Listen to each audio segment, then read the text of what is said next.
Hi, welcome back. Nope. Hello and welcome back. My name is Jared Knatzer and this is some football. Today I want to talk to you about something that I love that is not Jesus or my wife or my family or milk. Why did I put milk on that list?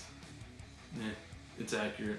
I wanted to talk about football, and man, do I love me some football. And if you love football, you probably watched this past weekend, which was the 2017 opening weekend of the college football. And Monday night, I found myself watching the Tennessee Volunteers versus the Green Bay Packers. No.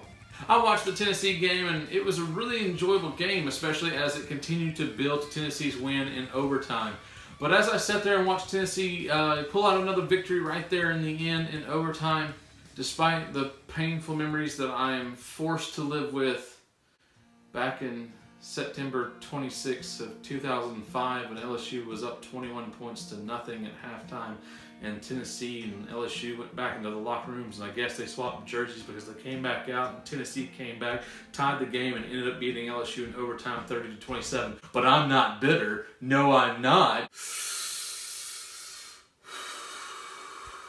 But Tennessee winning in overtime seemed a little bit more familiar than just these two games we've mentioned so far. So I did a little digging. It was in 1996 when the powers that be changed the rules of football forever, or at least until now, and decided that ties were no longer going to be a thing in college football. They set up a system where there would always be a winner.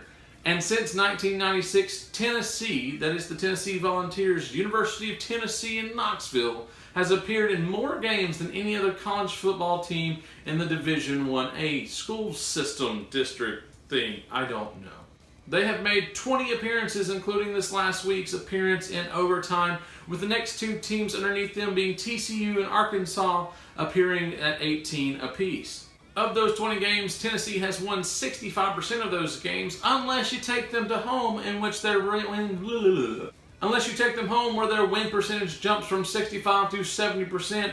And of those 3 losses that they've had at home, 2 of them came to higher ranked opponents. So what I'm trying to say to you, if you underrank Tennessee in your overtime in Neyland Stadium, odds are not in your favor, my friend. Piggybacking over the opening game this past weekend, 3 of the last 10 opening games for Tennessee Volunteers have ended in an overtime victory or loss, depending on who you're cheering for. 2006 was the last year that we did not see Tennessee appear in any extra minutes at the end of a football game. So it's been over a decade since Tennessee has seen a year complete without an overtime. Also, of those 8 games in history that have made it to 5 overtimes or more, Tennessee has appeared in 2 of those 8. Also, they won them. Tennessee, however, doesn't have the best win percentage for the most show for you get-go, because that record goes to Old Dominion and Texas State, who have both maintained a perfect record in post-regulation play. Albeit Tennessee has appeared 10 times more often in overtime than Texas State, and then 20 times more so than Old Dominion.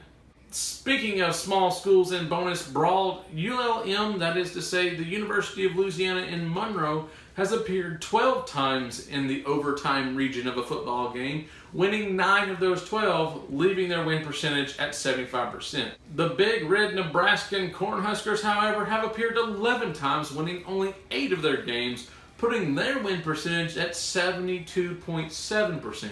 So technically, ULM does better than Nebraska in overtime. Numbers don't lie. And if all these overtime facts interested you, I would encourage you to watch the TCU versus Arkansas game this weekend, because they might raise that ceiling of 18 overtime appearances to 19, pushing just 1 game closer to Tennessee for the overall amount of appearances, which could be broken by any of these 3 teams this year. Well, that wraps it up for this episode. I hope this interests you. If not, thank you. Anyway, you made it this long, so again, thank you for watching. I've been Jared Knatzer, and this has been Tennessee Volunteers in overtime.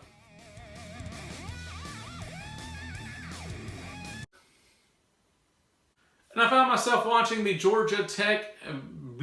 Tennessee is the whole team I'm talking about. Why can't I remember Tennessee? Tennessee is the whole point of this video.